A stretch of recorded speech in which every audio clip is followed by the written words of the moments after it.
વલસાડના જરોલી ગામ ખાતે જ બુલેટ ટ્રેન પ્રોજેક્ટ અંતર્ગત પહાડમાં ટનલ બનાવવાનું કામ 10 મહિને પૂર્ણ થયું છે. ગુજરાતના વલસાડ જિલ્લાના ઉમરગામ તાલુકાના જરોલી ગામ ખાતે જ બુલેટ ટ્રેન પ્રોજેક્ટના રૂટ પર આવતા પહાડમાં ટનલ બનાવવાનું કાર્ય હાથ ધર્યા બાદ 10 મહિનામાં પૂર્ણ કરી લેવામાં આવ્યું છે.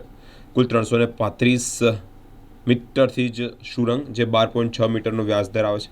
સુરંગની ઊંચાઈ 10.25 મીટર છે, જે સિંગલ ટ્યુબ હોર્સ સુ આકારમાં જ નિર્માણ કરવામાં આવી છે, જેમાં 2 ટ્રેક પર હાઈ સ્પીડ રેલ આવાગમન કરશે. ગુજરાત મહારાષ્ટ્ર વચ્ચે national high speed rail corporation limited દ્વારા જ બુલેટ ટ્રેન પ્રોજેક્ટ કાર્યરત છે. આ પ્રોજેક્ટ હેઠળ વલસાડ જિલ્લાના જરોલી ગામ સમગ્ર ગુજરાતમાં એક નવી ઓળખ પામ્યું છે. અહીંયાને એક પર્વતમાંથી બુલેટ ટ્રેન આરપાર પસાર થવાની હોય ત્યારે national high speed rail corporation limited દ્વારા જ હાથ ધરાયેલ બુલેટ ટ્રેન પ્રોજેક્ટને દ્વારા જ 350 મીટર લાંબી પર્વતીય ટનલનું કામ પૂર્ણ કરી લેવામાં આવ્યું છે. જે અંગે જ NHSRCLના chief project manager Satyaprakash Mittal સહિતના ટીમે જ ગુરુવારે જરોલી ખાતે આવી ટનલનું નિરીક્ષણ કર્યું હતું. હાજરીમાં સુરંગના આખરી આરપારના એન્ટ્રન્સને एक्सप्लोजिंगની मददથી જ બ્રેક थ्रू કરવામાં આવ્યું હતું.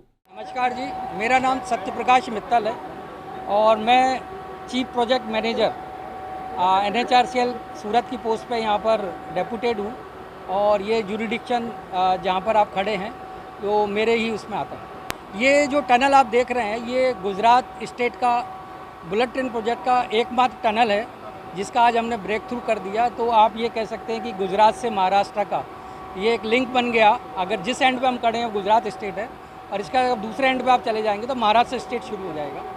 शुरू में जब हमने टनल का काम शुरू किया था इसमें एक्सप्लोसिव जो आपको टनल के अंदर जो रॉक्स वगैरह जो तोड़ने का काम होता है उसके लिए जो एक्सप्लोसिव यूज़ में लिया जाता है. तो लेटेस्ट टेक्नोलॉजी जो एडवांस टेक्नोलॉजी है उसको हमने इसमें यूज़ में लिया गया. जो डिटोनेट जो एक्सप्लोसिव है वो हमने इमल्सन बेस जो जेल टाइप जो एक्सप्लोसिव है वो यूज़ में लिया गया, जिसको डिटोनेटर के थ्रू डिटोनेट करते थे और उसमें जो सिग्नल है वो आपकी शॉक ट्यूब के थ्रू जाता था, जो कि नॉन इलेक्ट्रिक बेस आपका सिग्नलिंग टाइप है. ये टनल का जो काम हमने शुरू किया गया तो उसमें सेफ्टी का इशू सबसे पैरामाउंट इशू होता है. तो उसमें हमने इस चीज़ का इंश्योर किया गया कि जो एक्सप्लोसिव के लिए जो गवर्नमेंट ऑफ इंडिया द्वारा जो ऑथराइज जो एजेंसी होती है, जो जिस पर्सन को इस काम के लिए कॉम्पिटेंट माना जाता है और सर्टिफिकेट इशू होता है, उन्हीं लोगों को हमने यहाँ डेप्यूट किया गया एक्सप्लोसिव के लिए.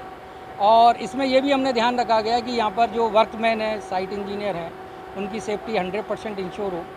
इसके लिए हमने जो रिक्वायर्ड परमिशन है डिस्ट्रिक्ट कलेक्टर, लोकल एडमिनिस्ट्रेशन सबसे लिया. उन्होंने यहाँ पर साइट का इंस्पेक्शन किया, सब चीज़ को सेटिस्फैक्ट्री पाया. उसके बाद उन्होंने हमें अप्रूवल दिया काम करने के लिए. हमने ये भी ध्यान रखा कि आसपास का जो हैबिटेड एरिया है पब्लिक को इनकन्वीनियंस ना हो इसके कारण. तो रात में हमने एक्सप्लोसिव का कोई काम नहीं किया गया. कोई भी ऐसा काम नहीं करते थे मशीनरी का जिससे उनको नॉइज़ पॉल्यूशन हो, उनको सोने में और रहने में तकलीफ हो.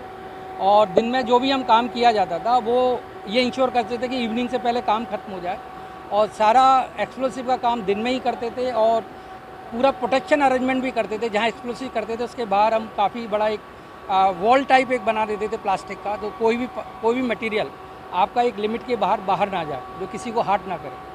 और शुरू में जब हमने काम शुरू किया तो शुरू में हम करीब 1.5 मीटर का पोर्शन हम एक्सप्लोसिव डेप्थ में यूज़ में लेते थे. और जैसे जैसे हम अंदर करते गए तो 1.5 मीटर का हम लेंथ बढ़ाते गए. डेप्थ 1.5 से 2.5, 1.5 से 2, 2 से 2.5, 2.5 से 3 मीटर.